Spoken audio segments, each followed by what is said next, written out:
Hi எல்லாருக்கும். இந்த வீடியோவில் கருவேப்பிலை ப்ரான்ஸ் எப்படி பண்ணணும் தான் சொல்லி தர போகிறேன். இந்த வீடியோவை எண்டு வரைக்கும் மறக்காமல் பாருங்கள். அதுக்கு ஃபஸ்ட்டு ஒரு மிக்சர் ஜாரில் வந்து கொத்தமல்லி ஒரு கை அளவுக்கு, அப்புறம் புதினா கொஞ்சமாக, ஏன்னா இது கருவேப்பிலை ப்ரான்ஸ் தானே, புதினா போட்டால் அதோட ரொம்ப டாமினன்ட் ஆகிடும். அதனால் புதினா கொஞ்சமாக ஆட் பண்ணிக்கோங்க. அதுக்கப்புறம் ஒரு கை ஃபுல்லாக கருவேப்பிலை உங்களுக்கு வேணும்னா எக்ஸ்ட்ராவாக கூட ஆட் பண்ணிக்கோங்க. அதோடு சேர்த்து பூண்டு, இஞ்சி, பச்சை மிளகா காரத்துக்கு ஏற்ற மாதிரி ஆட் பண்ணிக்கோங்க. நான் ஒரே ஒரு பச்சை மிளகா தான் ஆட் பண்ணியிருக்கேன். ஏன்னா வந்து எண்டில் நம்ம மிளகு தூள் ஆட் பண்ணுவோம். ஸோ அதனால் பச்சை மிளகா நான் ஒன்று ஆட் பண்ணியிருக்கேன். நீங்கள் நல்லா காரம் சாப்பிடுவீங்க அப்படின்னா 1 to 2 பச்சை மிளகா வரைக்கும் நீங்கள் ஆட் பண்ணிக்கலாம். அது கூடவே தக்காளி, வெங்காயம் ரெண்டுமே ஆட் பண்ணிக்கணும். ஏன்னா வந்து நம்ம வதக்கும் போது தக்காளி, வெங்காயம் போட்டு வதக்க மாட்டோம். எல்லாத்தையும் வந்து நம்ம அரைச்சிட்டு தான் எண்ணெயில் போட்டு வதக்குவோம். ஸோ அதனால் வந்து இதுலேயே வந்து வெங்காயம் கொஞ்சமாக ஒரு அரை வெங்காயம் டு ஒரு வெங்காயம் வரைக்கும் ஆட் பண்ணிக்கோங்க. அப்புறம் தக்காளி ஒரு அரை தக்காளி ஆட் பண்ணிக்கோங்க.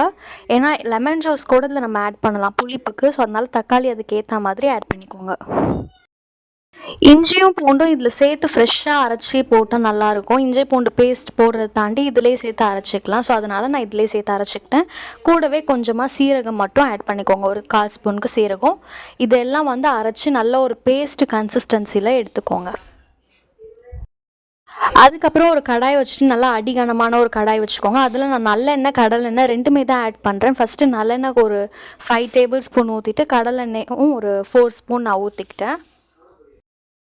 இது நல்லா காஞ்ச அப்புறம் தான் நம்ம கடுகு போட்டு தாளிப்போம். ஸோ அதனால் நல்லா ஹை ஃப்ளேமில் வச்சு இந்த எண்ணெயெல்லாம் நல்லா காஞ்ச அப்புறம் கடுகு போடணும். ஸோ நல்லா ஹை ஃப்ளேம்லேயே வச்சுக்கோங்க. தாளிக்கும் போது நான் கடுகு மட்டும் ஆட் பண்ணுறேன். அதில் நீங்கள் கருவேப்பிலையை கூட ஆட் பண்ணிக்கலாம், இல்லைனா சோம்பு கூட ஆட் பண்ணிக்கலாம். அதோட ஃப்ளேவரும் நல்லாயிருக்கும். ஆனால் நான் வெறும் கடுகு மட்டும் ஆட் பண்ணுறேன். அடுத்ததாக தான் நம்ம அரைச்சி வச்சுருக்கோம் இல்லையா, அந்த பேஸ்ட்டை அதை வந்து ஆட் பண்ணுறோம். அது வந்து நீங்கள் ஆட் பண்ணும்போது பார்த்து ஆட் பண்ணுங்கள். ஏன்னா வந்து அது எண்ணெயில் ரொம்ப சூடாக இருக்கனால அதை போடும்போது ரொம்ப தெறிக்கும். அதனால் வந்து பொறுமையாக ஆட் பண்ணிக்கோங்க. இல்லைனா ஒரு கரண்டியை வச்சு கூட ஆட் பண்ணுங்கள். நான் வந்து அந்த பேஸ்ட்டை ஆட் பண்ணிவிட்டு அதுக்கப்புறம் அது நல்லா சுண்டி இன்னும் இது வந்து கொஞ்சம் தண்ணியாக இருக்கும். நம்ம ஆல்ரெடி இது போட்ட அப்புறம் மிக்சியில் ஒட்டியிருக்கிறத வந்து தண்ணி ஊற்றி அதையுமே கலக்கி இந்த மசாலாவில் ஊற்றுவோம். ஸோ அதனால் அது நல்ல ஒரு பேஸ்ட் மாதிரி வரும். அது வரைக்குமே நல்லா வதக்கி விடுங்க. எண்ணெய் பிரிஞ்சு அதுவே ஒரு பேஸ்ட் கன்சிஸ்டன்சியில் வரும். நான் சொன்ன மாதிரி அந்த மிக்சியில் எல்லாத்தையும் ஆட் பண்ணிவிட்டு அதுக்கப்புறம் தண்ணி ஊற்றி கலக்கி ஊற்றுங்க. ஏன்னா வந்து தண்ணி ஊற்றி தான் ஆகணும். ஏன்னா இதோட பச்சையை நம்ம எல்லாமே ஆட் பண்ணியிருக்கோம். கொத்தமல்லி, புதினா எல்லாமே வந்து பச்சையாக ஆட் பண்ணியிருக்கோம். ஸோ அதனால் வந்து அது பச்சை ஸ்மெல் போகிறதுக்காக தண்ணி ஊற்றி நல்லா அது கொதிக்க விடணும். அது ஒரு திக் கன்சிஸ்டன்சி வர அளவுக்கு கொதிக்க விடணும். நீங்கள் அதுக்காக கொஞ்சமாக ஒரு 1/4 டம்ளர் டு அரை டம்ளர் அளவுக்கு தண்ணி ஊற்றுங்க. அதுவே அழகாக சுண்டி வரும். நல்லா இப்போது இதுக்கு ஒரு நல்ல ஒரு மிக்ஸ் கொடுத்துருங்க. ஏன்னா அந்த நடுவில் நீங்கள் ஒரு சைடு பார்த்தீங்கன்னா ப்ரௌன் கலர் இருக்கும், டார்க் ப்ரௌன். அதே மாதிரி தான் ஒட்டுமொத்த மசாலாவே வரணும். இப்போ கொஞ்சம் தண்ணியாக இருக்குது இல்லையா, அது நல்லா திக் பேஸ்ட் மாதிரி வரும். அந்த மாதிரி கன்சிஸ்டன்சியில் இருக்கும் போது தான் நம்ம ப்ரான்ஸ் வந்து ஆட் பண்ணுவோம். நீங்கள் ப்ரான்ஸ் வந்து நான் வந்து ஒரு 1/4 கிலோ டு அரை கிலோ இருக்கும் இல்லையா, அந்த அளவுக்கு ப்ரான்ஸ் எடுத்திருக்கேன். நீங்கள் வந்து உங்கள் குவான்டிட்டிக்கு ஏற்ற மாதிரி மசாலா எல்லாமே ஆட் பண்ணிக்கோங்க. நெக்ஸ்ட் ஸ்டெப்பாக வந்து இதுக்கு தேவையான அளவு உப்பு ஆட் பண்ணிக்கோங்க. உப்பு கொஞ்சம் எக்ஸ்ட்ராவாகவே ஆட் பண்ணுங்கள். ஏன்னா ப்ரான்ஸில் அப்போ தான் அது சாரும், இல்லைனா வந்து ரொம்ப லைட்டாக இருக்க மாதிரி இருக்கும். அதனால் உப்பு நான் கொஞ்சம் எக்ஸ்ட்ராவாகவே ஆட் பண்ணிக்கிறேன். உப்பு எல்லாம் ஆட் பண்ண அப்புறம் நல்லா ஒரு மிக்ஸ் கொடுத்துருங்க. ஏன்னா அது நல்லா அந்த மசாலா ஃபுல்லாத்துலேயும் அது பரவி இருக்கணும். அதுக்கப்புறம் தான் நம்ம மஞ்சத்தூள் ஆட் பண்ண போகிறோம். மஞ்சத்தூள் வந்து கொஞ்சம் ரொம்ப ஒரு பிஞ்ச் அளவுக்கு ஆட் பண்ணால் போதும். எக்ஸ்ட்ராவாகவே ஆட் பண்ணாதீங்க. ஏன்னா நம்ம ப்ரான்ஸில் மஞ்சத்தூள் எல்லாம் போட்டு கழுவி தான் நான் வச்சுருக்கேன். ஏன்னா நீங்களுமே அதே மாதிரி ஸ்டெப் கூட ஃபாலோ பண்ணிக்கலாம். ப்ரான்ஸில் கழுவும் போது மஞ்சத்தூள் போட்டு கழுவி அப்படியே வச்சுடுங்க. ஸோ அதனால் இதில் வந்து ஒரு 1/4க்கும் கம்மியான ஸ்பூன் அளவுக்கு தான் நான் மஞ்சத்தூளே ஆட் பண்ணுறேன். மஞ்சத்தூள் எல்லாம் ஆட் பண்ண அப்புறம் திருப்பியும் ஒரு கலக்கி விட்டுருங்க, ஃபுல்லாக எல்லாத்துலேயும் பரவுற மாதிரி. இது வந்து இப்போ ஆட்டோமேட்டிக்காகவே நல்லா கொஞ்சம் திக் பேஸ்ட் மாதிரி அதுவே நீங்கள் கொஞ்சம் மீடியம் ஃப்ளேமில் வச்சு குக் பண்ணிங்கன்னா இதுவாகும். ஹை ஃப்ளேமில் வச்சிடாதீங்க, அப்போ அந்த ரா ஸ்மெல் வந்து போகாது. ஸோ அதனால் கொஞ்சம் ஒரு மீடியம் ஃப்ளேமில் வச்சு குக் பண்ணிங்கன்னா அந்த ரா ஸ்மெல் எல்லாம் போகும். ஸோ அதனால் மீடியம் ஃப்ளேம்லேயே வச்சு குக் பண்ணுங்கள். இப்போது இந்த கிரேவி வந்து கொஞ்சம் திக்காக இருக்குது, திக் பேஸ்ட் கன்சிஸ்டன்சிக்கு வந்திருக்கு. இந்த டைமில் தான் நம்ம ப்ரான்ஸ் ஆட் பண்ணணும். ஏன் இந்த ஸ்டேஜில் ஆட் பண்ணுறோன்னா ப்ரான்ஸில் வந்து ஆல்ரெடி தண்ணி விடும் ப்ரான் எல்லாமே. ஸோ அதனால் இதுவும் கொஞ்சம் தண்ணியாக இருந்து ப்ரானும் தண்ணி விடுற மாதிரி இது வந்துருச்சுன்னா அப்போ கரெக்டாக வராது. ரொம்ப கிரேவி மாதிரி ரொம்ப தண்ணியாக இருக்க மாதிரி ஆகிடும்.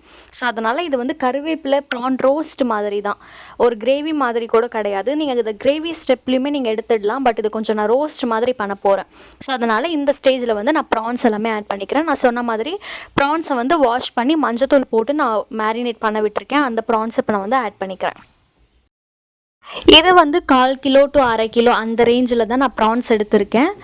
இப்போ வந்து இந்த ப்ரான்ஸ் எல்லாமே ஆட் பண்ண அப்புறம் நல்லா ஒரு மிக்ஸ் கொடுத்துருங்க, எல்லாத்துலேயும் சாடுற மாதிரி. இந்த ப்ரான்லேருந்தே தண்ணி விடும். இதை நீங்கள் மூடி போட்டு குக் பண்ணணுன்ற அவசியம் இல்லை, அப்படியே ஓப்பன்லேயே நீங்கள் குக் பண்ணலாம்.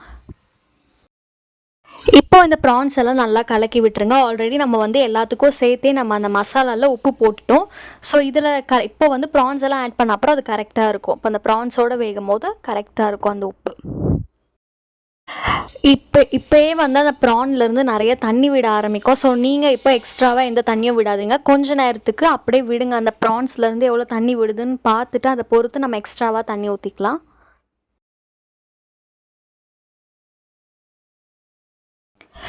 இப்போ ப்ரான்ஸ்லேருந்து எனக்கு ரொம்ப கம்மியாக தான் தண்ணி விட்டுருக்கு. ஸோ அதனால் நான் வந்து எக்ஸ்ட்ராவாக கொஞ்சம் தண்ணி ஊற்றுறேன். ப்ரான் வேகிறதுக்காக நான் எக்ஸ்ட்ராவாக வந்து ஒரு 1/2 டம்ளர் கிட்ட தண்ணி ஊற்றிருப்பேன். இந்த ஸ்டேஜ்லேயே ஒரு அதிகமாகவே கொஞ்சம் ப்ரான்ஸ் வந்து குக் ஆகிருக்கும், முக்கால்வாசியே குக் ஆகிருக்கும். ஸோ அதனால் ஒரு எக்ஸ்ட்ராவாக ஒரு 2 மினிட்ஸ் இருந்தாலே போதும். ஸோ அதனால் என்ன பண்ணுறேன், தண்ணி ஊற்றிட்ட அப்புறம் அந்த மசாலா நல்லா திக்காகி ப்ரானில் ஒட்டுறதுக்காக ஹை ஃப்ளேம்லேயே வச்சு நான் குக் பண்ணுறேன். ஏன்னா வந்து ப்ரான்ஸ் ஆல்ரெடி வெந்துடும். இதுக்கப்புறம் நம்ம ஸ்லோவாக வச்சு குக் பண்ணால் இன்னும் அது ரப்பரியாகிடும். ஸோ அதனால் இதுக்கு மேலே நான் ஹை ஃப்ளேம்லேயே வச்சு குக் பண்ணுறேன். இந்த தண்ணியே இதுக்கு போதுமான அளவு.